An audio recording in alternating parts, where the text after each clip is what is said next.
시청자 여러분 안녕하십니까? 화요일 강원 뉴스입니다. 강원도 내 하루 코로나19 신규 확진자가 지난달 26일 이후 엿새 만에 3,000명대를 기록했습니다. 어제 강원도에서는 강릉 544명, 속초 237명, 동해 230명 등 신규 확진자가 모두 3,121명 발생했습니다. 오늘도 강원도에서는 오전 9시 기준으로 이미 확진자가 2,119명 새로 나오는 등 코로나19 확산세가 유지되고 있습니다.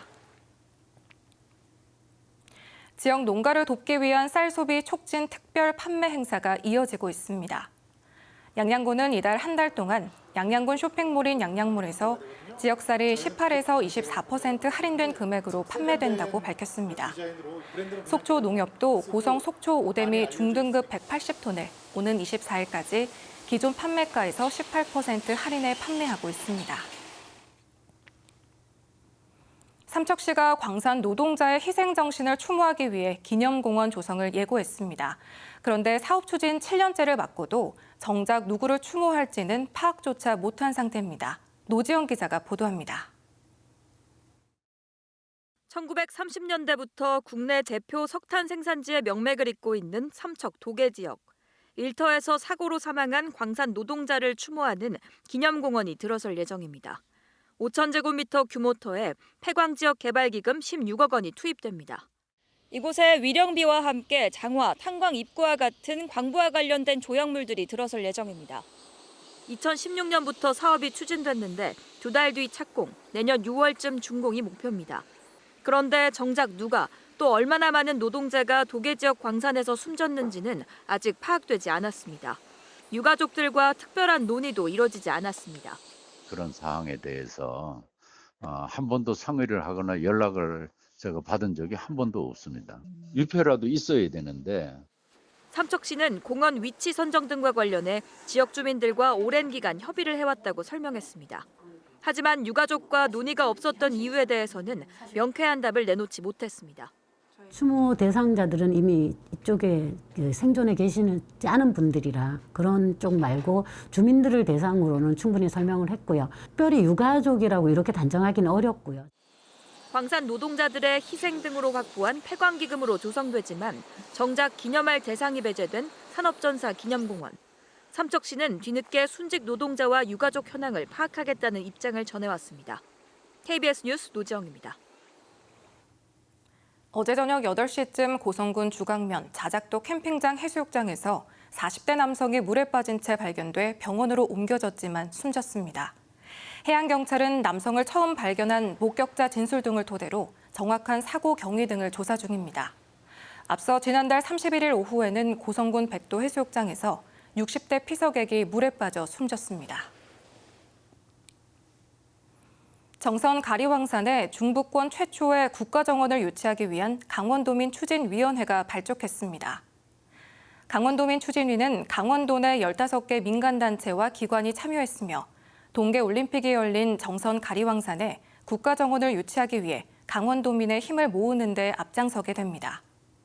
강원도민 추진위는 앞으로 도내 18개 시군을 돌며 국가정원 관련 서명 캠페인을 벌이고 관련 토론회와 설명회 등을 개최해 국가정원 유치 당위성을 적극적으로 홍보할 계획입니다.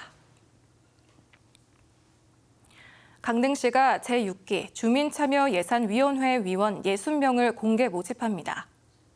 주민참여예산위원은 2024년 9월까지 일반 행정과 관광 문화복지, 산업경제, 지역개발 등 4개 분과에 각각 배정돼 강릉시 예산 편성의 주민 의견 반영을 위한 활동을 펼치게 됩니다. 강릉시는 오는 8일까지 만 19세 이상 시민을 대상으로 주민참여예산위원 신청을 받습니다.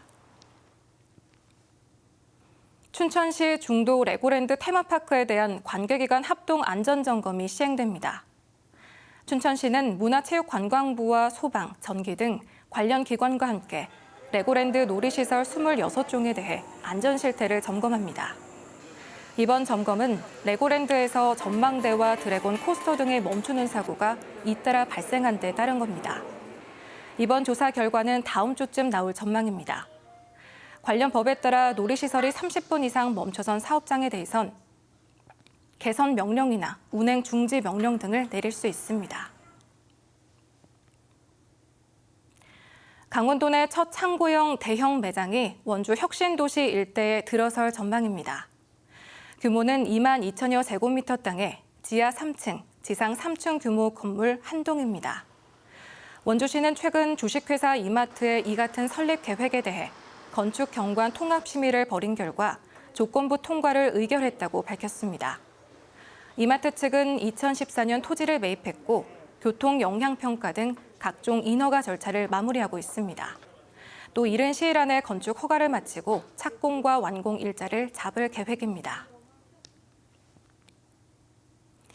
태백시가 올해 사업비 1억 원을 들여 빈집 12동을 철거하는 빈집 정비 사업을 완료했습니다. 철거 대상은 1년 이상 거주하지 않거나 사용하지 않은 주택으로 소유자의 신청을 받아 정비됐습니다. 태백시는 안전사고와 범죄를 예방하고 쾌적한 생활 환경 개선 등을 위해 내년에도 빈집 정비 사업을 지속적으로 추진할 방침입니다.